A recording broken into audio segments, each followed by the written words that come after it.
Good afternoon সকলকে। আজকে anthropology ডিপার্টমেন্টের একটা স্পেশাল লেকচার প্রোগ্রাম, বিশেষ করে যারা ফার্স্ট সেমিস্টারের স্টুডেন্ট, সেই ফার্স্ট সেমিস্টারের স্টুডেন্টদের জন্য আমরা প্রতি বছরই আমাদের কোর্স যখন শুরু হয়, এই কোর্স শুরু হওয়ার সময় আমরা বিভিন্ন রিসোর্স পার্সনকে আমরা আমন্ত্রণ জানাই আমাদের ডিপার্টমেন্টে, এবং এবছর আমরা এই স্পেশাল লেকচার প্রোগ্রাম আমাদের নতুন সেমিস্টার 1 এর জন্য আজকে শুরু করছি। এবং আজকে শুরু করার যে মেইন যে প্রোগ্রাম, সেই প্রোগ্রামটার যে একটা নাম দিয়েছি আমরা, সেটা হচ্ছে অপরচুনিটিস ইন অ্যানথ্রোপোলজি। এখন এই অপরচুনিটিস ইন অ্যানথ্রোপোলজি বলতে আমরা আমাদের নিজেদের মতন করে বলি, কিন্তু আমাদের মধ্যে আমরা পেয়েছি আমাদের খুব পরিচিত এবং খুব কাছের মানুষ প্রফেসর সুবীর বিশ্বাস, যিনি ওয়েস্ট বেঙ্গল স্টেট ইউনিভার্সিটির head of the department of anthropology. এবং আজকের এই যে প্রোগ্রাম, এই প্রোগ্রামে যারা পার্টিসিপেট করছে, বিশেষ করে ফার্স্ট সেমিস্টার অনার্স এবং জেনারেল স্টুডেন্টস যারা অ্যানথ্রোপোলজি নিয়ে পড়াশোনা করছে, তাদের ভবিষ্যতের জন্য যে বোর্ড অফ স্টাডিজ আছে ওয়েস্ট বেঙ্গল স্টেট ইউনিভার্সিটিতে, সেই বোর্ড অফ স্টাডিজেরও উনি চেয়ারম্যান, সেই আন্ডার গ্রাজুয়েট বোর্ড অফ স্টাডিজের চেয়ারম্যান, এবং West Bengal state university department of অ্যানথ্রোপোলজির হেড প্রফেসর সুবীর বিশ্বাস। সুবীরদা, আমাদের অ্যানথ্রোপোলজি ডিপার্টমেন্টের তরফ থেকে তোমাকে স্বাগত জানাচ্ছি। আচ্ছা, এরপরে হ্যাঁ, তো এটা আমরা সত্যি আনন্দিত এবং গর্বিত যে প্রফেসর বিশ্বাস আমাদের সুবীর দা বলে আমরা বলছি, কারণ প্রফেসর বিশ্বাস আমাদের খুব কাছে। এবং এই যে ওয়েস্ট বেঙ্গল স্টেট ইউনিভার্সিটির আন্ডারে যে কটা কলেজ আছে, সেই কটা কলেজ শুধু না, এটা সত্ত্বেও এছাড়াও ওনার যে কর্মকাণ্ড, সে কর্মকাণ্ড ভারতবর্ষের বিভিন্ন জায়গায় নৃতত্ত্বর যে বিভিন্ন দৃষ্টিকোণ, এবং তার সঙ্গে সঙ্গে ভারতের বাইরেও তার পরিচিতি ছড়িয়ে পড়েছে। এবং এই যে তার ব্যাপ্তি, এই ব্যাপ্তি হয়তো একদিনে সম্ভব হয়নি। তার অ্যানথ্রোপোলজির প্রতি ডেডিকেশন, বিশেষ করে প্রফেসর বিশ্বাসের যে একটা বড় ক্যারেক্টার, যে অ্যাট্রিবিউট, আমার ব্যক্তিগতভাবে মনে হয় যে উনি ছাত্র দরদি, এবং অ্যানথ্রোপোলজিকে এগিয়ে নিয়ে যাওয়ার ক্ষেত্রে বর্তমানে ওনার যথেষ্ট ভূমিকা আছে। আমি তোমাদের পড়াতে বলেছি যে বিভিন্ন ধরনের আমাদের তোমার গবেষণাধর্মী কাজ পড়ানো ছাড়াও আমরা একসাথে করে থাকি, এবং প্রফেসর বিশ্বাসের সর্বসময় তার যে ইন্সপিরেশন আমাদেরকে নিয়ে চলা, তার মধ্যে তোমরাও সামিল হয়েছো, যারা আজকে আমাদের অ্যানথ্রোপোলজি ডিপার্টমেন্টে তোমরা অ্যানথ্রোপোলজি নিয়ে পড়াশোনা করতে এসছো। আমি বিশদভাবে যাব না, বিশদভাবে বলতে গেলে সেটা আমারই লেকচার একটা হয়ে যাবে।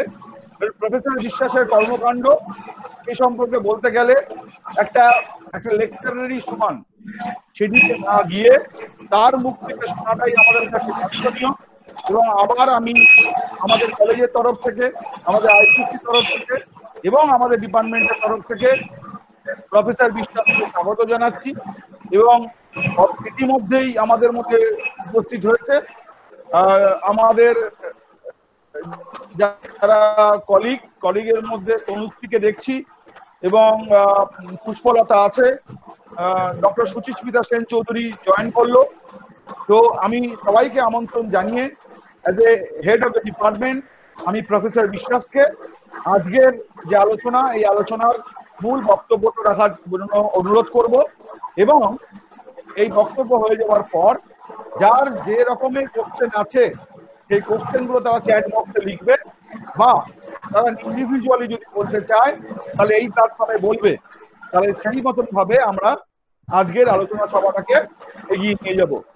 এখন আমি প্রফেসর বিশ্বাসকে বলবো যে তার বক্তব্য অপরচুনিটিস অ্যানথ্রোপোলজি, বা নিজের ভাবে যেটা উনি মনে করেন আমাদের সবে অ্যানথ্রোপোলজি জয়েন করেছে যেসব ছাত্রছাত্রী আমাদের ডিপার্টমেন্টে, অলরেডি 22 জনকে আমরা দেখতে পাচ্ছি, তার মধ্যে অন্তত 16-17 জন আছে, তাদের উদ্দেশ্যে ওনার বক্তব্য। সুবিধা।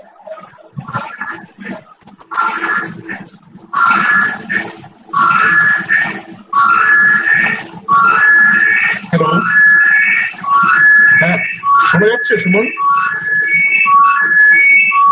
শোনা যাচ্ছে কিন্তু আওয়াজ হচ্ছে, কোথায় আওয়াজ হচ্ছে? হ্যাঁ, এবার আওয়াজটা কমেছে, এটা আওয়াজ হচ্ছিল। বলো বলো সুবিধা। হ্যাঁ হ্যালো, হ্যাঁ শোনা যাচ্ছে, শোনা যাচ্ছে। শোনা যাচ্ছে আশা করি। হ্যাঁ শোনা না গেলে আমাকে জানাবেন, আমি মানে ওই অন্য কোনো উপায়ে, কারণ মুশকিল হচ্ছে আমি সুমনের মতো এতটা টেক সেভি নই এখনো পর্যন্ত আর কি। তো যেটা প্রবলেম হয়েছে, আমার ল্যাপটপে আমি প্রেজেন্টেশনটা দিচ্ছি আর ওদিকে আমার মোবাইলে আমাকে শুনতে হচ্ছে, এরকম একটা অবস্থা। মোবাইলটা আমি এখন সরিয়ে রেখেছি। সুমন শোনা যাচ্ছে পুরোটা? তাহলে আমি আমার মোবাইলটা বন্ধ করে দিচ্ছি। হ্যাঁ হ্যাঁ সুবীরদা, তোমার যদি সুমন, হ্যাঁ সুবীরদা শুনতে পাচ্ছ? হ্যালো সুবীরদা, শুনতে পাচ্ছ? শোনা যাচ্ছে?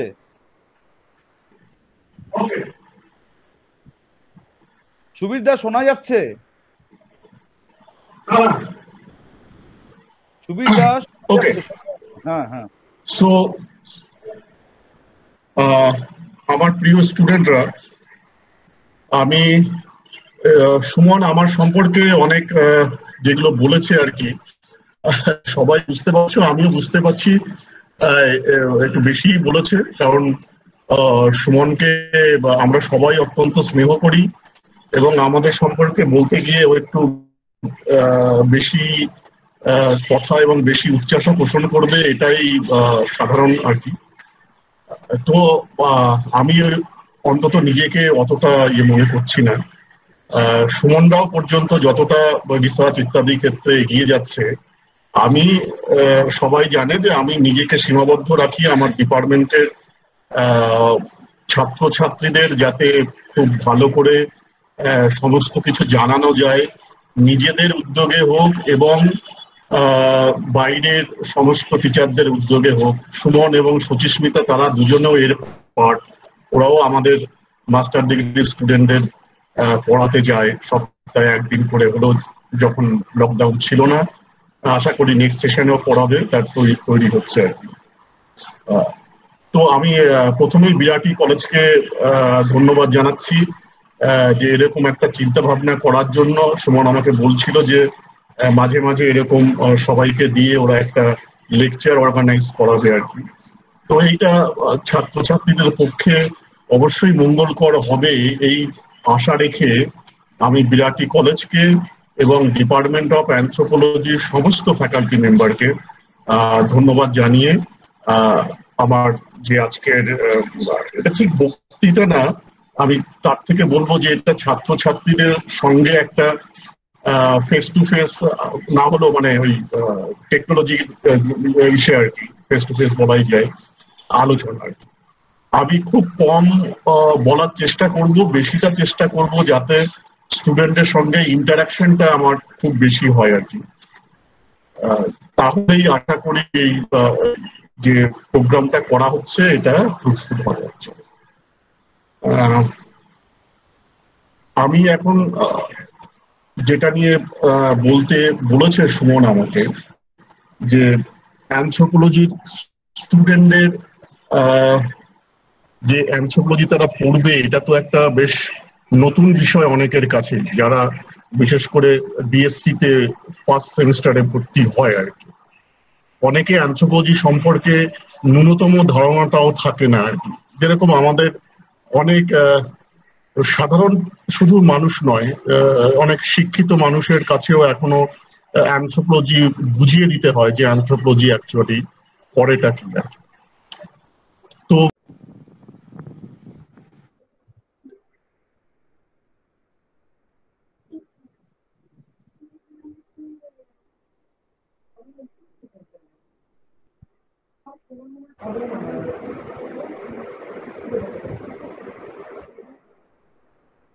ওকে ওকে, এবার দেখতে পাচ্ছ?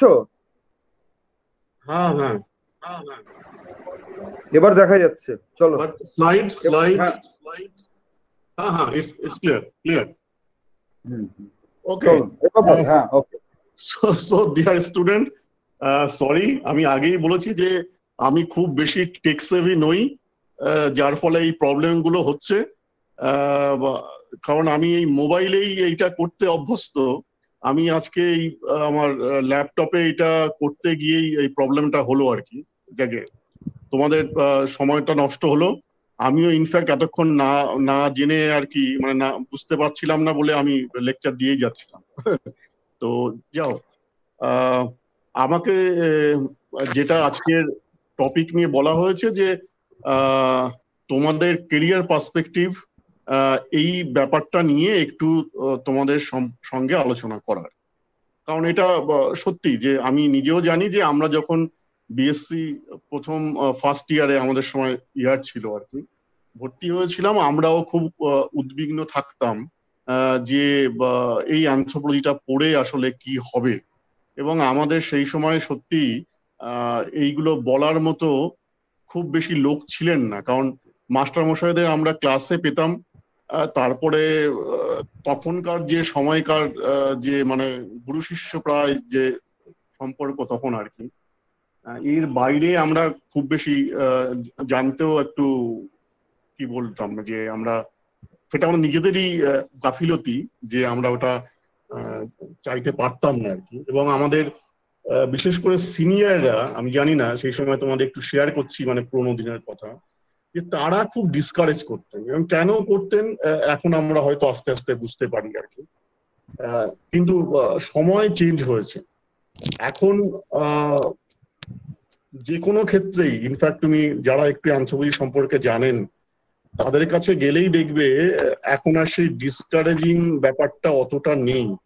রাদার অনেক ক্ষেত্রে আমরা একটা বেশ এনকারেজিং মুডেই আছি। তো কি মানে এর কেরিয়ার এটা কি হবে আর কি, এইটা দেখো তোমাদের এই সময়ে সত্যি তোমাদের ক্ষেত্রে ওই স্কুল সার্ভিস কমিশন ছাড়া বাকিটা ভাবা অসম্ভব। কারণ তোমরা তোমাদের আশেপাশে তোমাদের স্কুলের মাস্টারমশাইদের এতদিন দেখে এসেছো, এবং তোমাদের ক্ষেত্রে মানে অনেকের ক্ষেত্রেই আর কি, সবার ক্ষেত্রে বলছি না, পৃথিবীটা ওইটাই হয়ে আছে স্কুল সার্ভিস। এখন স্কুল সার্ভিসের বাইরেও যে একটা বড় জগৎ আছে, অবশ্যই ইদানিংকালে স্কুল সার্ভিসও অ্যানথ্রোপোলজি স্টুডেন্টরা মানে তারা কম্পিট করা শুরু করেছে এবং পাচ্ছে আর কি। স্কুল সার্ভিসের বাইরে যে যেটা বললাম যেটা বড় জগৎ আছে, শুধু স্কুল সার্ভিস নয়, এখন হয়তো আপাতত তোমরা কিছুদিন আবার একটু কলেজ সার্ভিস নিয়ে ভাববে আর কি, যে স্কুল সার্ভিস, কলেজ সার্ভিস, তার সঙ্গে সঙ্গে হয়তো ইউনিভার্সিটি সার্ভিস। তো এইগুলো তোমাদের ক্ষেত্রে খুবই একটা নোন ফেনোমেনা যে এইখানে টিচিং এবং রিসার্চ ইত্যাদি গুলো হয়।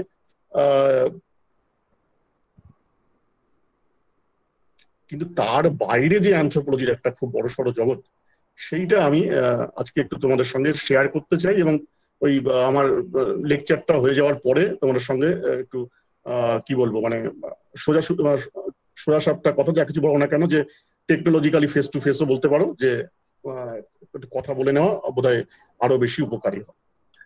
তো এইটা শুরুর আগে একটু প্রিয়াম্বল, তোমরা সবাই এতদিনে জেনেছো যে মানে অ্যানথ্রোপোলজি কাকে বলে, তার ব্রাঞ্চ গুলো কি কি ইত্যাদি ইত্যাদি। এবং অ্যানথ্রোপোলজি কাকে বলে এটা যদি আমাকে এখনো তুমি জিজ্ঞাসা করো, আমি সত্যি এখনো ঘাবড়ে যাবো। এখনো পর্যন্ত আমি খুব একটা রেডিমেড অ্যানথ্রোপোলজির ডেফিনেশন আমি দিতে পারবো না। হ্যাঁ, মানে এটা কেউ কেউ পারতে পারো বা করতে পারো। আসলে ওইটাই অসুবিধা, যে যখন আমরা আর একটু পড়ি তখন দেখি যে আমাদের আসলে কোনোগুলোই সত্যি ডেফিনিশন গুলো মানে বাইরে আমরা চলে যাচ্ছি বা এটা কোনো কাজে লাগছে। তো আমি মোদ্দা কথা একটাই খুব সংক্ষেপে বলি আর কি, অ্যানথ্রোপোলজি কি জিনিসটা বোঝাতে গিয়ে আর কি, যে সেটা হচ্ছে ওই, যদি আমরা বলি এখন দেখো যে অল আসপেক্ট মানে holistic aspect of human behaviour etcetera etcetera. তো এইটা আবার একটু বোঝাতে বা করতে সময় লাগবে। বা অনেকে বলে থাকেন যে হিউম্যান নিয়ে আমরা কাজকর্ম করি, মুশকিল হচ্ছে হিউম্যান নিয়ে তো ফিজিওলজিস্টরাও কাজ করেন, হ্যাঁ, সাইকোলজিস্টরাও কাজ করেন, হিস্ট্রির লোকেরাও কাজ করেন, বা মেডিকেল যে ডক্টর তারাও এটা নিয়ে কাজ করেন। তো সেই ডিফারেন্সটা আবার বোঝাতে হবে আর কি। তো এইখানে আমি এই জন্য বলে থাকি যে অ্যানথ্রোপোলজি হচ্ছে হিউম্যান এভলিউশন আর হিউম্যান ডাইভার্সিটি, এই দুটো ওয়ার্ড যদি তোমরা মাথায় রাখতে পারো, তো আমি মোটামুটি এর মধ্যেই মানে অ্যানথ্রোপোলজি নয়, মানে আমি যতটুকু অ্যানথ্রোপোলজি নিয়ে কাজ করি তা মানে পড়াই বা করি তাকে বেঁধে রাখার চেষ্টা করি যে human evolution and human diversity. এই হিউম্যান এভলিউশনটা আবার তোমরা সবাই জানো, এতদিন জেনে গেছো যে both biological evolution and cultural evolution, এবং এইখানেই হচ্ছে আমাদের ডিস্টিংনেস যে আমরা সমস্ত ক্ষেত্রে বায়োলজি এবং কালচার এই দুটোকে নিয়েই কাজ করি, যে বায়োলজিক্যাল কি এভলিউশন হয়েছে, তারপরে কালচারাল কি এভলিউশন হয়েছে, আর ডাইভার্সিটিতেও ঠিক একই, বায়োলজিক্যাল ডাইভার্সিটি এবং কালচারাল ডাইভার্সিটি। কখনো কখনো বায়োলজি কিভাবে কালচারকে ইম্প্যাক্ট করছে, আবার উল্টো দিকে কালচার কি করে বায়োলজিকে ইম্প্যাক্ট করছে, এই পেরিফেরির মধ্যে আমরা ঘোরাঘুরি করি। এবং এই পেরিফেরিতে শুধু অ্যানথ্রোপোলজি নয়, আজকাল তোমরা দেখবে যে অন্য অন্য সাবজেক্টের স্কলাররাও প্রচুর পরিমাণে তাদের গবেষণা এই আসপেক্টে চলে আসছে। আমি আমার নিজের ইউনিভার্সিটিতে জানি যে জুলজি ডিপার্টমেন্টে একবার এক স্টুডেন্ট সে আমার কাছে এসেছিল বেশ কয়েকবার অনেক কিছু জানতে বা নিতে, যে সে স্টাডি করলো যে এই এখন ঠিক মনে নেই কোন গ্রুপের উপরে আর কি, হ্যাঁ, তাদের নিউট্রিশনাল অ্যানথ্রোপোমেট্রি স্টাডি করলো। তো বুঝতে পারছো যে পেরিফেরিটা কিন্তু পুরোপুরি অ্যানথ্রোপোলজির, কারণ এইটাতে তাকে পুরোপুরি অ্যানথ্রোপোলজির টুল, টেকনিক, মেথড যা কিছু বলো না কেন, হ্যাঁ, সমস্ত কিছু নিয়ে সে কাজ করেছে, কিন্তু সে একজন জুলজির স্টুডেন্ট। তো আমি এইটা নিয়ে প্রথম এই জন্য বলছি যে পরবর্তীকালে যে রিসার্চ করতে চাও, এবং সে যে ধরনের রিসার্চ করতেই বা চাও না কেন, মানে হিউম্যানের উপরে আর কি, দেখবে তুমি সমস্ত জায়গাতেই তুমি তোমার অ্যানথ্রোপোলজির নলেজ দিয়ে কিছু না কিছু বা কোনো ক্ষেত্রে তো বেশ অনেকাংশেই তোমার এটাকে কন্ট্রিবিউট করতে পারবে। এই যে স্লাইডটা, এটা সম্পর্কে আশা করি তোমরা এতদিন ওয়াকিবহাল হয়ে গেছো যে ওই চারটে আমাদের সাবফিল্ড, বায়োলজিক্যাল অ্যানথ্রোপোলজি, কালচারাল বা আমরা এখানে বলি সোশ্যাল কালচারাল অ্যানথ্রোপোলজি, আর্কিওলজি বা কখনো কখনো আর্কিওলজিক্যাল অ্যানথ্রোপোলজিও বলা হয়, আর লিঙ্গুইস্টিক অ্যানথ্রোপোলজি। আর অ্যাপ্লাইড অ্যানথ্রোপোলজি, এটা যেহেতু বাইরে রাখা আছে মানে হচ্ছে এটা বায়োলজিক্যাল অ্যানথ্রোপোলজির অ্যাপ্লাইড হতে পারে, কালচারাল অ্যানথ্রোপোলজির অ্যাপ্লাইড হতে পারে, বা কখনো কখনো কোনো একটা অ্যাপ্লাইড আসপেক্ট দুটো বা তিনটে সাবফিল্ড নিয়েও হতে পারে। তো এই হচ্ছে মোটামুটি একটা সাবফিল্ড গুলো দেখো চারদিকে যে কালো ব্ল্যাক দিয়ে লেখা হয়েছে, মোটামুটি এই সাবফিল্ড গুলো অ্যানথ্রোপোলজির, যেখানে তোমরা কাজগুলো করতে পারো ভবিষ্যতে। কোথায় কোথায় কি কি কাজ করা যেতে পারে, এই সবগুলোর ক্ষেত্রে তো ধরো তিনটে নোন সোর্স তোমরা সবাই জানো, যে একটা হচ্ছে যে একাডেমিক ইনস্টিটিউশনে, যেটা সম্পর্কে তোমরা ওয়াকিবহাল, দুই গভর্নমেন্ট ইনস্টিটিউশনে বা গভর্নমেন্ট জবে, এবং তিন হচ্ছে গভর্নমেন্ট ছাড়া নন গভর্নমেন্ট জব বা এনজিও। এই এনজিও সঙ্গে আমি ইনক্লুড করব এই বিভিন্ন যে বিজনেস অর্গানাইজেশন বা এন্টারপ্রেনারশিপ যা কিছু বলো না কেন, এই সমস্তগুলো।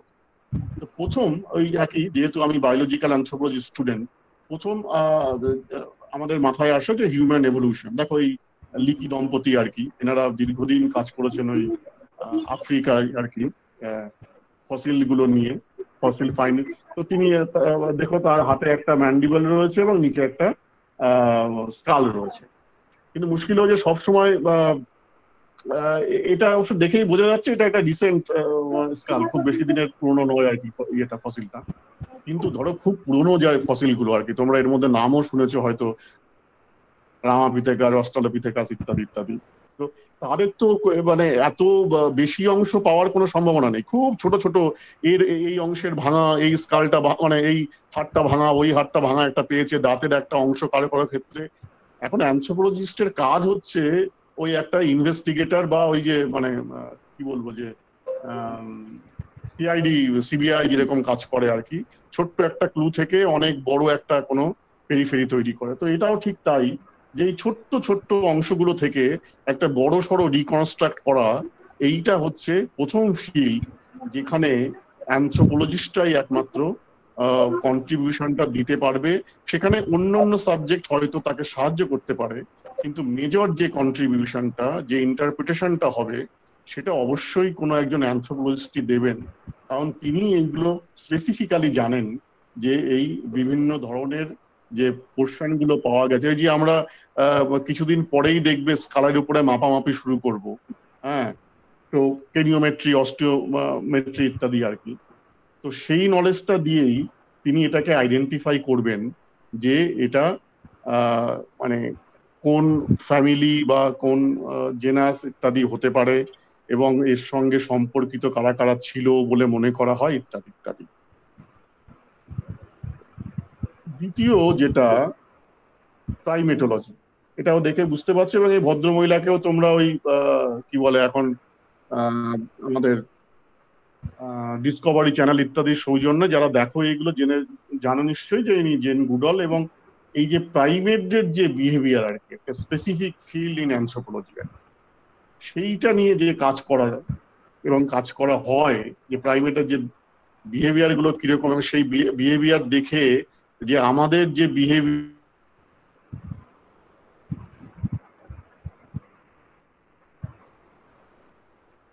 এইটা হচ্ছে একটা ফিল্ড যেখানে অ্যানথ্রোপোলজিস্টরা কাজ করতে পারেন বা করছেন। এটাও থার্ড ফিল্ডটা দেখতে পাচ্ছ, আমি ওই ফসিল এবং ইত্যাদি এইগুলোকে নিয়েই দেখানোর চেষ্টা করেছি। তো এই প্রথম তিনটে আমি যে দেখালাম, বুঝতে পারছো যে ভারতবর্ষে এর অবস্থা এখনো খুবই রুডিমেন্টারি। কারণ ওই একই মানে যে সোশিও পলিটিক্যাল বা সোশিও ইকোনমিক কন্ডিশনে আমরা আছি, তাতে আমাদের গভর্নমেন্টের এত ইচ্ছেও নেই বা শক্তি আছে কিনা জানি না এর পেছনে এত পয়সা খরচ করার আর কি। মানুষ এমন ছিল, এবং সবাই সন্দেহ প্রকাশ করেন যে ভারতের মতো একটা উপমহাদেশে অবশ্যই মানে অনেক অনেক ফসিল পাওয়ার কথা বিভিন্ন অঞ্চল থেকে। এখনো পর্যন্ত আমরা ওই সাউথ ইন্ডিয়ায় কিছু নর্মদা ভ্যালি বা ওইদিকে পাঞ্জাবের, আমি এখন হিলটার নাম ভুলে গেলাম, পাঞ্জাবের ওখানে আর কি, হ্যাঁ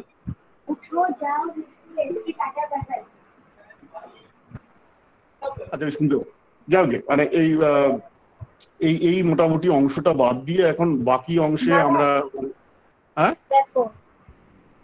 ওকে, এই অংশটা বাদ দিয়ে আমরা খুব একটা কাজ এখনো পর্যন্ত হয়ে ওঠেনি আর কি। তো এইটা গেল, কিন্তু মানে ইন্ডিয়াতে বসে এবার কোন কোন অ্যাসপেক্ট গুলোয় আমরা কাজ করছি বা কাজ করতে পারি। এক হচ্ছে এই ফরেনসিক সায়েন্সে, তোমরা এই যে কোনো ফরেনসিক ল্যাবের, মানে গভর্নমেন্টের ফরেনসিক ল্যাবগুলোর, নেক্সট প্লিজ, যে কোনো ফরেনসিক ল্যাবের দেখবে যখন অ্যাডভার্টাইজমেন্ট গুলো বের হয় রিক্রুটমেন্টের, সেখানে ফিজিক্যাল অ্যানথ্রোপোলজির জন্য কিছু পোস্ট থাকে, মানে সেটাই ফিজিক্যাল অ্যানথ্রোপোলজিস্টরাই একমাত্র কাজ করেন। এবং তারা কি কাজ করেন, এই যে দেখছো যে ফিঙ্গার প্রিন্ট, তো এইগুলো নিয়েই হচ্ছে একটা ফিজিক্যাল অ্যানথ্রোপোলজি স্টুডেন্ট একটা স্পেশালাইজড ইয়ে হয়ে থাকেন, এবং সেখানে ওই যে সমস্ত ক্রাইম সিন ইত্যাদি গুলোতে থাকে, তার থেকে যে একটা পার্ট, ওই আবারও সেই আর কি একটা কোনো একটা অংশ হয়তো পাওয়া গেল একটা ফিঙ্গার প্রিন্টের, এবং সেটা থেকে জাস্ট রিকনস্ট্রাক্ট করা যে সেই কি বলে মানে যে ক্রাইম সিনটাই ইনভলভ ছিলেন বা ছিল, সে তার যে যদি কোনো নোন একটা এরকম থাকে ডকুমেন্ট, তাহলে সেখান থেকে ম্যাচ করা যে তাহলে এই মানে কি বলবো যে এই লোকটাই এই ক্রাইম সিনটার সঙ্গে ইনভলভ ছিল। এবং এই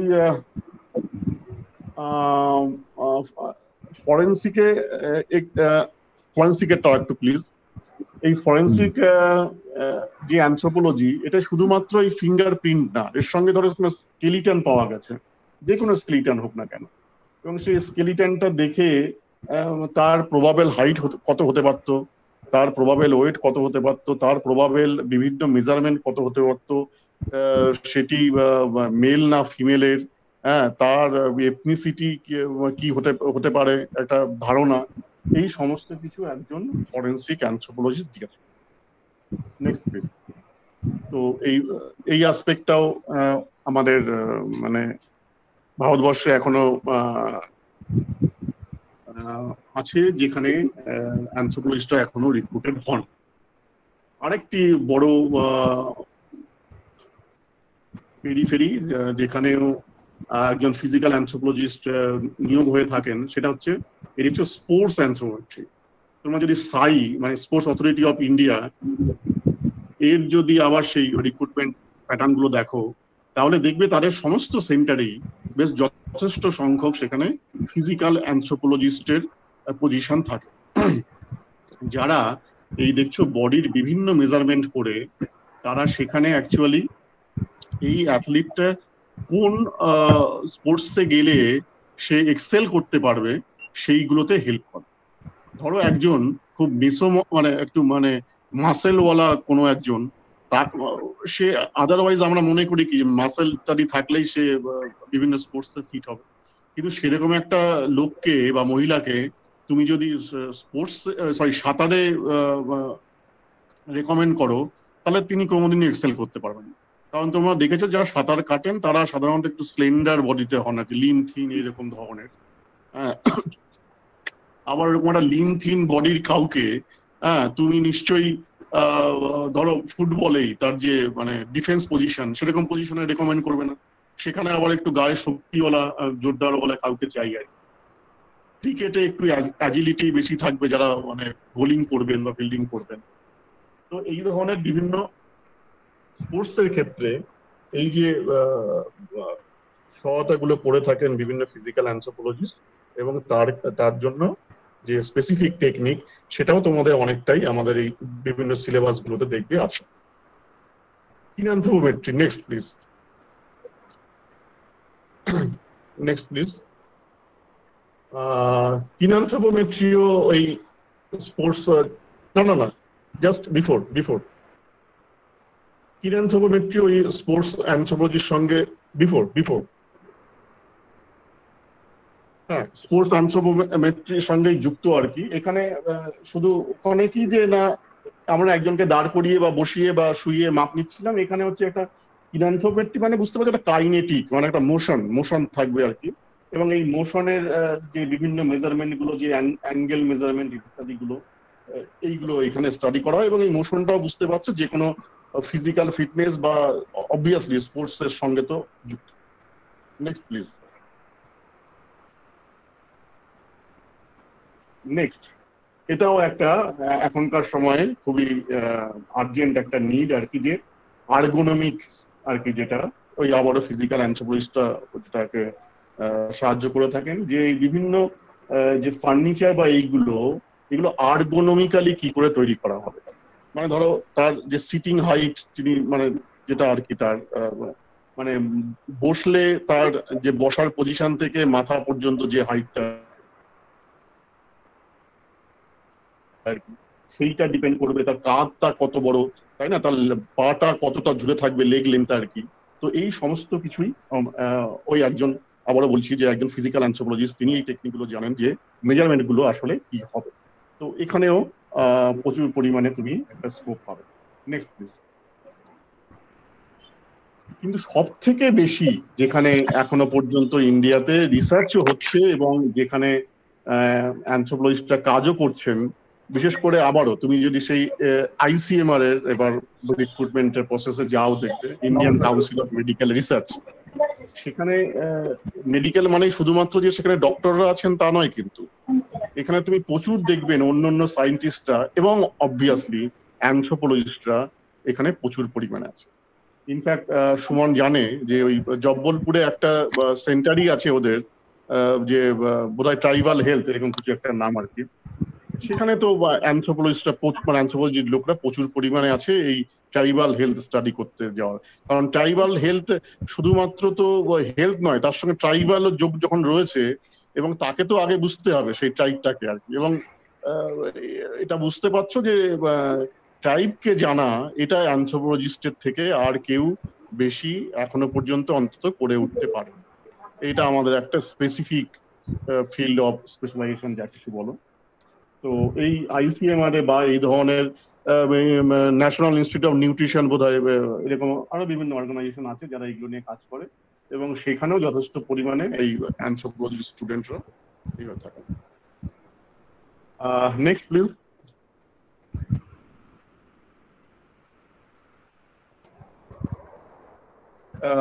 এটা হচ্ছে এপিডেমিওলজি।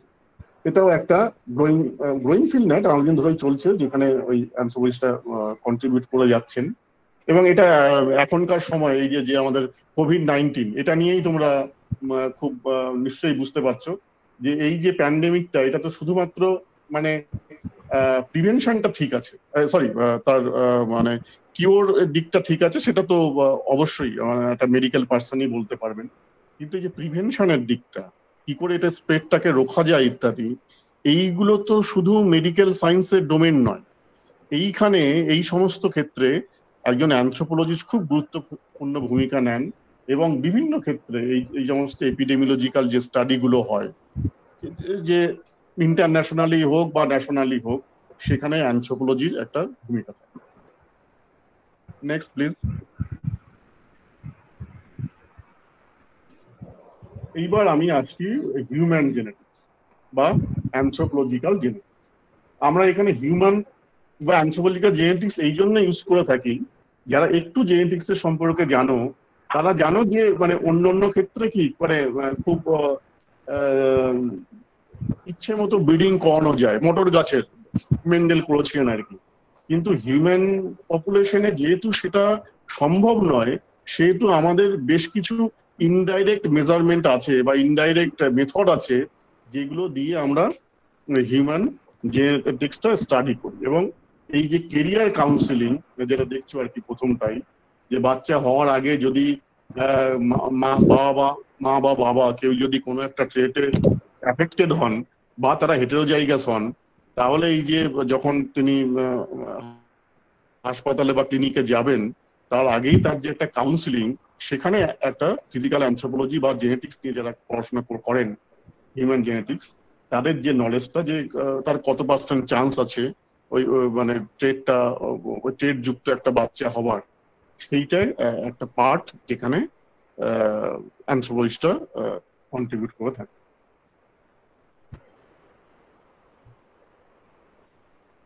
এবং শুধুমাত্র এইটা না, জেনেটিক্সে আজকাল যেরকম সময় আসছে দেখো, মানে আমরা মাঝে মাঝে শুনি আর কি যে মেডিসিন এখন ডেভেলপমেন্ট হচ্ছে, এগুলো এখন অনেকটা মানে একই মেডিসিন সবার জন্য না হয়ে এখন দেখবে প্রায় কথা হয় বা স্টাডি হচ্ছে যে এক একটা পপুলেশন বা অনেক ক্ষেত্রে হয়তো পরের দিকে আরো ইন্ডিভিজুয়াল স্পেসিফিক মেডিসিন গুলো আসবে আর কি।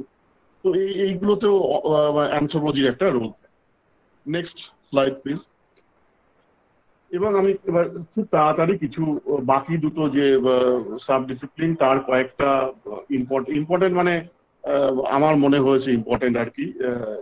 যদিও একেবারে শেষের দিকে যখন আসবো, সুচিস্মিতা আমার উপর একটু রাগ করতে পারে, কারণ ও হয়তো আরো অনেক কিছু ফাইন্ড আউট করবে যেগুলো সোশ্যাল অ্যানথ্রোপোলজির ক্ষেত্রে হয়তো বলা উচিত ছিল। এটা হচ্ছে প্রিস্ট্রিক, যেটা ওই আমরা আর্কিওলজি বা আর্কিওলজিক্যাল অ্যানথ্রোপোলজি বললাম। দেখছো এখানে এক্সকাভেশন ইত্যাদি ক্ষেত্রে আর কি, আর্কিওলজিক্যাল সার্ভে অফ ইন্ডিয়া, সেখানে রিক্রুটমেন্ট হয়ে থাকে যারা আর্কিওলজিক্যাল অ্যানথ্রোপোলজি নিয়ে পড়াশোনা করেন। Next please. এবং এই যে আর্কিওলজিস্টরা বা আর্কিওলজিক্যাল অ্যানথ্রোপোলজিস্টরা যে সমস্ত টুলস বা এগুলোকে তারা ডিগ আউট করে, এক্সকাভেট করে, বা কখনো সারফেসেও এগুলো পাওয়া যায়, সেগুলোকে তারা আইডেন্টিফাই করেন। Next please. নেক্সট যে ইম্পর্টেন্ট প্লেস সেটা হচ্ছে মিউজিয়াম। মিউজিয়ামে তুমি দেখবে, সমস্ত মিউজিয়ামে, আমাদের ইন্ডিয়ান মিউজিয়ামে দেখবে যে সেখানে অ্যানথ্রোপোলজির একটা বেশ আলাদা ধরনের কি বলে উইং থাকে। সেখানে আর্কিওলজিক্যাল অ্যানথ্রোপোলজির তো উইং থাকে। ইনফ্যাক্ট যে আর্কিওলজিক্যাল মিউজিয়াম গুলো দেখো তোমরা, সেগুলো তো পুরোপুরি আর্কিওলজিস্ট থাকে আর কি। এই যে ন্যাচারাল হিস্ট্রি মিউজিয়াম গুলো, সেখানেও এই উইং গুলো থাকে, এবং উইং গুলো থাকার সঙ্গে সঙ্গে বুঝতে পারছো সেখানে অ্যানথ্রোপোলজির যারা পড়াশোনা করে গেছেন ডিগ্রি হোল্ডার, তাদের একটা রিক্রুটমেন্ট হয়ে থাকে। Next please. সোশ্যাল কালচারাল অ্যানথ্রোপোলজিতে বুঝতে পারছো যে এখানে যে সমস্ত আমরা স্টাডি গুলো করে থাকি, প্রথমেই যদি আমার মাথায় আসে সেটা হচ্ছে একটা ডেভেলপমেন্ট অ্যানথ্রোপোলজি। মানে যে কোনো একটা কমিউনিটি তাদের ডেভেলপমেন্ট আসপেক্ট গুলো স্টাডি করা, সেইগুলো কিভাবে করা যেতে পারে, এবং গভর্নমেন্টের বিভিন্ন রকম এই অর্গানাইজেশন গুলো বা ইনস্টিটিউট গুলো এতে কাজ করে থাকেন। তোমরা এই যেরকম তোমাদের সুচিস্মিতা ম্যামই ও সিআরআই থেকে এসেছিল, কালচারাল রিসার্চ ইনস্টিটিউটে আগে ছিল। তো এরকম বিভিন্ন যে রাজ্য সরকার তাদের ট্রাইবাল রিসার্চ ইনস্টিটিউট একটা বলে একটা ইনস্টিটিউট থাকে আর কি, এবং সেখানে অ্যানথ্রোপোলজিস্টরা তাদের রিক্রুটমেন্ট করা হয় এবং যথারীতি সেই অ্যাসপেক্ট গুলো নিয়ে কাজ করেন। তো ডেভেলপমেন্ট অ্যানথ্রোপোলজিতে সুযোগ থাকে। এখানে আমি দেখানোর চেষ্টা করেছি যে এটা ডিসপ্লেসমেন্ট, মানে ডেভেলপমেন্ট বলতে গেলে এখন ডিসপ্লেসমেন্টটাও প্রায় কাছাকাছি চলে আসে, মানে ডেভেলপমেন্টের নাম করে যে ডিসপ্লেসমেন্ট গুলো আর কি। Next slide please. নেক্সট, তারপরটা স্মল কমিউনিটির উপরে একটা স্টাডি যে অ্যানথ্রোপোলজিস্টরা করে থাকেন, এবং সেই সব ক্ষেত্রেই আর কি ওই বিভিন্ন যে ট্রাইবাল বা কালচারাল ইনস্টিটিউট এবং মিনিস্ট্রি অফ ট্রাইবাল অ্যাফেয়ার্স বা সোশ্যাল জাস্টিস, এই বিভিন্ন ধরনের weaker section ministry, backward class, এই সমস্ত জায়গাতেও দেখবে অ্যানথ্রোপোলজি রিক্রুটমেন্ট হয়। Next please. এটা আমি রিক্রুটমেন্ট অ্যাসপেক্টে বলিনি, মানে এটা ধরো এই এথনিসিটি নিয়ে এত আমাদের বিভিন্ন প্রবলেম আর কি, বিভিন্ন এথনিক গ্রুপের। আমাদের এখানেও রিসেন্টলি দেখছো যে ওই গোর্খা এথনিসিটি নিয়ে একটা খুব প্রবলেম চলছে আর কি এখন আর কি। তো এই সমস্ত একমাত্র একজন যে মানে সোশ্যাল কালচারাল অ্যানথ্রোপোলজিস্ট, তিনি মানে এই সলভ গুলো করার ক্ষেত্রে খুব ইম্পর্টেন্ট ভূমিকা নিতে পারেন। Next please. এটাতে আমি যেটা দেখানোর চেষ্টা করেছি যে এই যে আমরা অ্যাপ্লাইড অ্যানথ্রোপোলজি গুলো বলছি আর কি, আরেকটি টার্ম আছে অ্যাকশন অ্যানথ্রোপোলজি। মানে অনেক অ্যানথ্রোপোলজি দেখা গেছে যে তারা শুধু এই অ্যাপ্লাইড অ্যাসপেক্টে রিসার্চ করেই থেমে নেই, পপুলেশনের সঙ্গে নেমে তাদের সঙ্গেই বিভিন্ন মুভমেন্ট ইত্যাদি গুলো তারা করা শুরু করেন আর কি। তো সেইটাকে আমরা অ্যাকশন অ্যানথ্রোপোলজির আন্ডারে আনতে পারি। তো এটাও একটা, এটাকে আমি মানে কোনো রিক্রুটমেন্টের কথা বলছি না, কিন্তু এটা নিয়েও অনেকে কাজ করে থাকেন আর কি ডাইরেক্ট।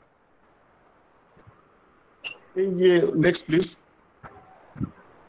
ইকোলজি, যে যেটা একটা সুমনও অনেকটা কাজ করেছে বিভিন্ন মানে ইকোলজিক্যাল অ্যানথ্রোপোলজি নিয়ে আর কি, যে এই যে বিভিন্ন ম্যান এনিম্যাল কনফ্লিক্ট হোক বা ফরেস্ট কি করে তারা ইউজ করছে ইত্যাদি ইত্যাদি, এই সমস্ত গুলো নিয়েও একটা স্টাডির সুযোগ থাকছে। Next please. এইটা আমার মনে হয়েছে যে অন্তত এখন একটা এটার কি বলবো যে ক্রুশিয়াল টাইম, যে এটা কিন্তু মানে এটাকে আমি বলার চেষ্টা করেছি যে বুঝতেই পারছো যে এটা একটা ওই সেক্স অ্যান্ড জেন্ডার, মানে এইটা নিয়ে আমাদের সবারই এখনো অনেকেরই কনফিউশন আছে যে এই দুটো ডিফারেন্স আমরা বুঝতে চাই না। হ্যাঁ, মানে দুটো ব্যাপার আর কি। এক, যদি তুমি একে বায়োলজিক্যাল সায়েন্সের পয়েন্ট অফ ভিউ থেকে দেখো তারা একরকম ভাবে, যদি তুমি এটাকে আবার সোশ্যাল সায়েন্সের ভিউ থেকে দেখো তারা একরকম ভাবে। কিন্তু এখানেই অ্যানথ্রোপোলজিস্টের একটা ভূমিকা যে বায়োলজি এবং কালচার এর দুটো আসপেক্টই সে জানে, যে এই সেক্স অ্যান্ড জেন্ডারের, এবং বুঝতে পারছো যে এটা কিন্তু একটা নতুন বার্নিং টপিক, এবং এইটা নিয়ে প্রচুর দেখছো আজকাল বিভিন্ন সময় বিভিন্ন মুভমেন্ট ইত্যাদি হচ্ছে। এটাও একটা জায়গা, ভবিষ্যতের জায়গা আমি মনে করি এখানে একজন অ্যানথ্রোপোলজি স্টুডেন্ট সে কন্ট্রিবিউট করবে। Next please. আর একেবারে আনটাচড, মানে আমি বলবো যে টাচই হয়নি এই অ্যাসপেক্টটা, সেটা হচ্ছে লিঙ্গুইস্টিক অ্যানথ্রোপোলজি, যে একটা চারটের মধ্যে যে অন্যতম একটা সাব ডিসিপ্লিন, একেবারে আনটাচড। এটা নিয়ে তো কোনো কাজই হয়নি, এবং এটা নিয়ে প্রচুর কাজ করার সুযোগ আছে। এবং বিভিন্ন আমাদের এই যে ল্যাঙ্গুয়েজ নিয়ে কাজ করা যে সমস্ত সরকারি প্রতিষ্ঠানগুলো আর কি, সেখানেও এদের একটা রিক্রুটমেন্টের অপশন থাকে। যদিও এখনো পর্যন্ত এই লিঙ্গুইস্টিক অ্যানথ্রোপোলজি নিয়ে আমি বললাম যে খুব বেশি কেউ কাজ করা শুরু করেননি অন্তত। নেক্সট, তো এতক্ষণ যেগুলো আমাদের গেল এইগুলো মোটামুটি একটা একাডেমিক বা রিসার্চ এই ধরনের। আমি নেক্সট যেটা যাব সেটা হচ্ছে এইবারে গভর্নমেন্ট জব গুলো, আর কি আমি কিছু কিছু জব এর মধ্যে তোমাদের আইডেন্টিফাই করে বলেছি। নেক্সট যেটা আমি যাচ্ছি, দেখো এটা একটা ছবি আর কি, একটা বিল্ডিং, এটা কলকাতারই একটা বিল্ডিং। হ্যাঁ, এটা হচ্ছে অ্যানথ্রোপোলজিক্যাল সার্ভে অফ ইন্ডিয়া। যেরকম সব সাবজেক্টেই দেখবে এটা সার্ভে, ওরা সার্ভে করে বিভিন্ন জুলজিক্যাল সার্ভে, জিওলজিক্যাল সার্ভে ইত্যাদি ইত্যাদি। তো এটা হচ্ছে অ্যানথ্রোপোলজিক্যাল সার্ভে অফ ইন্ডিয়া। এবং এইটা সম্ভবত সমস্ত মানে এক সময় তো এটা ওয়ান্স আপন এ টাইম যে সব থেকে বড় অ্যানথ্রোপোলজির অর্গানাইজেশন ছিল। এখন আমি জানি না ঠিক প্রেজেন্ট পজিশনটা কি, এখনো হয়তো এটা বড় পজিশনই আছে আর কি। মানে এদের অসংখ্য রিজিওনাল সেন্টার, সাব সেন্টার নিয়ে নিয়ে এরা কাজ করে আর কি, পুরো ভারতবর্ষ জুড়ে। ভারতবর্ষ শুধু নয়, ইনফ্যাক্ট আন্দামান তো এদের কাছে খুবই একটা ইম্পর্টেন্ট আসপেক্ট, মানে আন্দামানের প্রায় আননোন যা ট্রাইব গুলো আছে আর কি। তো এই একটা সংস্থা যেখানে প্রচুর পরিমাণে তো বটেই, এবং এক্সক্লুসিভলি অ্যানথ্রোপোলজিস্ট নিয়োগ করা হয়। এক্সক্লুসিভলি মানে আমি বলছি প্রায় 90% অ্যানথ্রোপোলজিস্ট নিয়োগ হয়ে থাকে, বাকিরা থাকেন জাস্ট ওই অ্যানথ্রোপোলজির কাজগুলোকে হেল্প করার জন্য। নেক্সট, তোমরা ইনফ্যাক্ট কেউ যদি সল্টলেকে যাও আর কি, এটাকে দেখে আসতে পারো। আগে এরা ইন্ডিয়ান মিউজিয়ামে ছিল, এখন ইন্ডিয়ান মিউজিয়াম থেকে এই নতুন বিল্ডিং করে এরা সল্টলেকে চলে গেছে। নেক্সট, এটা মোরাল সবাই একটু জানো যে এই যে নন গভর্নমেন্ট অর্গানাইজেশন গুলো এখন এখন তো সমস্ত কাজই প্রায় নন গভর্নমেন্ট অর্গানাইজেশন গুলো করছে। মানে তোমরা সবাই জানো যে বিভিন্ন সেক্টর থেকে সরকার মোটামুটি হাত তুলে দিয়েছে। এখন মানে কতটা রিক্রুটমেন্ট পরবর্তীকালে থাকবে সেটা নিয়েও সবাই চিন্তায় পড়ে গেছে, যে পরিমাণ ওই মানে কি বলবো ভলেন্টারি রিটায়ারমেন্ট ইত্যাদি ইত্যাদি এগুলো হচ্ছে, এবং রিক্রুটমেন্ট যে পরিমাণ কমে যাচ্ছে চারদিকে।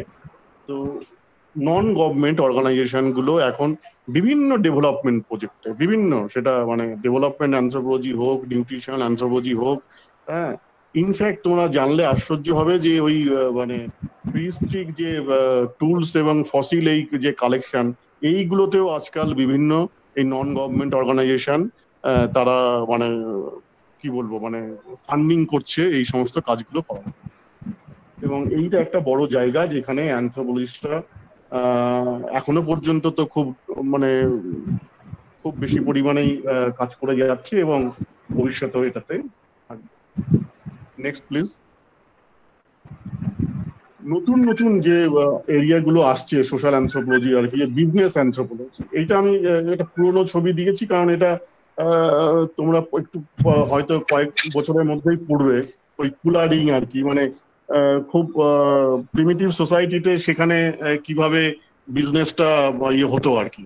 এবং মানে এটা এই জন্য দেওয়ার উদ্দেশ্য যে এখন মডার্ন যে বিজনেস অর্গানাইজেশন গুলো আর কি, সেখানেও যারা বিজনেস অ্যানথ্রোপোলজি নিয়ে স্পেশালাইজেশন করছেন তারা এই সমস্ত এসে তাদের জব গুলো পাচ্ছেন। বিশেষ করে এই আমাদের একটা গ্রুপে কিছুদিন আগে আলোচনা হচ্ছিল, বিশেষ করে এই সিএসআর গুলো যাদের আছে আর কি, কর্পোরেট সোশ্যাল রেসপন্সিবিলিটি আর কি, সেই ক্ষেত্রে তো অ্যানথ্রোপোলজিস্টের একটা বিরাট ভূমিকা থাকে। Next please. তো এই জন্য আমি এইটা দেখিয়েছি যে বিভিন্ন যে বিজনেস অর্গানাইজেশন বা ইন্ডাস্ট্রি ইত্যাদিতে তাদের ক্ষেত্রেও যে সিএসআর ডিপার্টমেন্ট গুলো বা কোনো ক্ষেত্রে ওই ওয়েলফেয়ার ডিপার্টমেন্ট গুলো, লেবার ওয়েলফেয়ার ইত্যাদি, সেখানেও অ্যানথ্রোপোলজি মানে এখানে অ্যানথ্রোপোলজি এবং অন্যান্য সোশ্যাল সায়েন্স তাদের স্টুডেন্টদের নেওয়া হয়। নেক্সট। এবং এন্টারপ্রেনারশিপ, যদি কেউ ভাবো যে আমি এত কিছু না করে এন্টারপ্রেনার হব, আমাদের অনেক স্টুডেন্ট যারা পরবর্তীকালে এন্টারপ্রেনার হয়েছেন তারা অনেকেই বলেছেন যে তাদের যে এই অ্যানথ্রোপোলজির নলেজ, যে মানুষকে জানার যে নলেজটা, মানুষকে জানার বোঝার এই যে ক্ষমতাটা তাদের তৈরি হয়েছে অ্যানথ্রোপোলজি গুলো পড়ে আর কি, তো সেইটা যে কোনো এন্টারপ্রেনারশিপেও যথেষ্ট, মানে তাদের যথেষ্ট কেন মানে ইনফ্যাক্ট তারা বলছে যে অন্যদের থেকে তারা এইটায় আরো বেশি পজিটিভ একটা ইয়ে পাচ্ছে। Next please.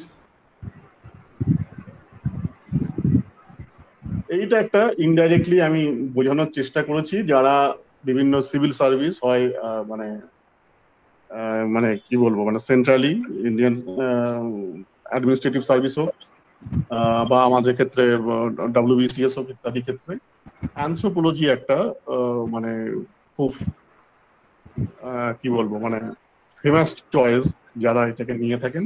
এবং জাস্ট এরকম একটা তাদের আমি স্কোর শিট এখনো ইয়ে করেছি, যারা অ্যানথ্রোপোলজিকে পেপার 6 এবং পেপার 7 নিয়েছি। এটা তো মানে যদি কারো, আমি বলতে চাইছি যে ভবিষ্যতে WBCS বা IAS দেওয়ার ইচ্ছাও প্রকাশ করো আর কি, কেউ যদি সেই যেতে চাও, তাহলে তার ক্ষেত্রে তো অ্যানথ্রোপোলজি একটা মানে কি বলবো, মানে টপ মোস্ট চয়েস আর কি। মানে যদি তোমরা এর স্ট্যাটিস্টিক্স দেখো, ইভেন গুগল সার্চে গিয়েও আর কি দেখবে, এটা যারা অ্যানথ্রোপোলজির ধারে কাছে দিয়েও যায়নি আর কি বিভিন্ন সময়, তারাও ওই 1 বছর বা 2 বছরের মধ্যে অ্যানথ্রোপোলজি সাবজেক্টটা পড়ে নিয়ে এবং যথেষ্ট স্কোর তারা করে না।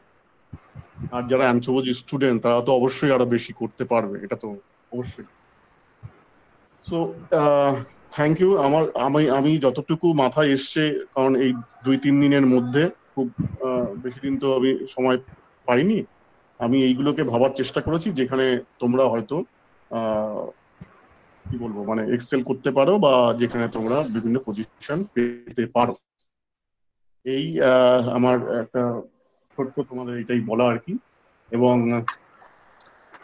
অ্যানথ্রোপোলজির আর একটা কি বলতো, আমরা যদি দেখি যে কতজন চাকরি পাচ্ছে এবং কতজন পাচ্ছে তোমরা জানো, সেইটা কিছুই না, তাই না? সেটা আসলে খুব বেশি কিছু না আর কি।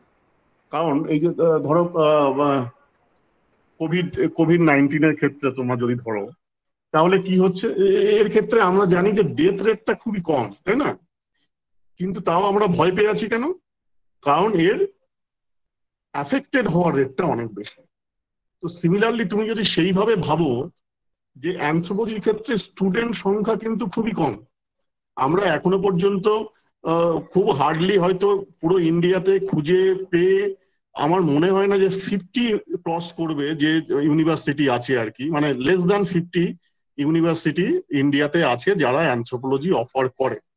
এবং এইটা জানলে তোমরা আশ্চর্য হবে, অন্তত রিসেন্ট যে সমস্ত সেন্ট্রাল ইউনিভার্সিটি খোলা হচ্ছে সেইগুলোর ক্ষেত্রে কিন্তু অ্যানথ্রোপোলজিটা রাখা প্রায় মাস্ট হয়ে গেছে। কারণ এখন সেন্ট্রাল ইউনিভার্সিটি গুলো একটু ডিসঅ্যাডভান্টেজ প্লেসে হচ্ছে আর কি, এবং যার জন্য সেখানে অ্যানথ্রোপোলজি জানা আর কি। অ্যানথ্রোপোলজি আমি আর একটা আসপেক্টে ভুলে গেছি, এবং কিছু কিছু ক্ষেত্রে কিন্তু মিলিটারি অ্যানথ্রোপোলজি আছে, যে মিলিটারিতেও বিভিন্ন ক্ষেত্রে অ্যানথ্রোপোলজি ইউজ করা হয়। বিশেষ করে আমেরিকা তো এই ব্যাপারে মানে একেবারে ফার্স্ট পজিশনে, যারা ওই মিলিটারিতে বিভিন্ন অ্যানথ্রোপোলজির লোকজন রেখে দিত আগে, এবং এখনো দেন আর কি, যে যেখানে যুদ্ধ করতে যাচ্ছি তাদের মানে পপুলেশন সম্পর্কে জানার জন্য। তো যাও গে, আমি এবার অন্যদিকে চলে গেছিলাম। যেটা আমি বলছিলাম যে এই এখন একটা ট্রেন্ড আমরা যেটা বলছি, যে আমরা দেখতে পাচ্ছি যে সেন্ট্রাল ইউনিভার্সিটি গুলো খুললে সেখানে অ্যানথ্রোপোলজি সাবজেক্টটা খোলা হচ্ছে। আর আমাদের ওয়েস্ট বেঙ্গলেও দেখেছো যে অ্যানথ্রোপোলজি যে কলেজ গুলো এখানে এখন দিন দিন বৃদ্ধি পাচ্ছে আর কি। মানে আমরা যখন শুরু করেছিলাম আমাদের ইউনিভার্সিটি 2009 সালে, আমার মনে হয় 6টা বা 5টা এরকম বোধহয় কলেজ ছিল। এখন তো অলমোস্ট ডাবল হয়ে গেছে আর কি, মানে প্রায় 12টা হবে আর কি। এরকম ক্যালকাটা ইউনিভার্সিটি বা বিদ্যাসাগর এদের আন্ডারেও অলমোস্ট ডাবল হয়েছে সমস্ত ব্যাপারগুলোতে। তো এই একটা ইনক্রিজিং ট্রেন্ড আমরা পাচ্ছি। আর যেটা আমি বলছিলাম, ধরো এই 50টা ইউনিভার্সিটিতে তুমি মেরে কেটে কতজন পাবে? 50টা ইউনিভার্সিটিতে আমি যদি ধরে নিই প্রত্যেকটা ইউনিভার্সিটিতে 20 জন করে স্টুডেন্ট আছে, তাহলে 50 × 20, তাই না? 50 × 20 মানে কত হচ্ছে? 1000 নাকি? 1000 1000 1000। তাহলে ভাবো, মানে প্রত্যেক বছর মাত্র 1000 মানে মাস্টার ডিগ্রি, বা হয়তো একটু বেশি হতে পারে আর কি, 1000 থেকে ধরলাম 1500 হলো, এই স্টুডেন্ট বেরোচ্ছে। এবং সেই আসপেক্টে তুমি এবার ভাবো কতজন চাকরি পাচ্ছে। আর অন্য অন্য সাবজেক্টে তুমি ভাবো, তাদের ওই তো 1000টা, তাদের ক্ষেত্রে তো প্রায় 1,10,000 হবে আর কি। এবং সেই আসপেক্টে কতজন চাকরি পাচ্ছে।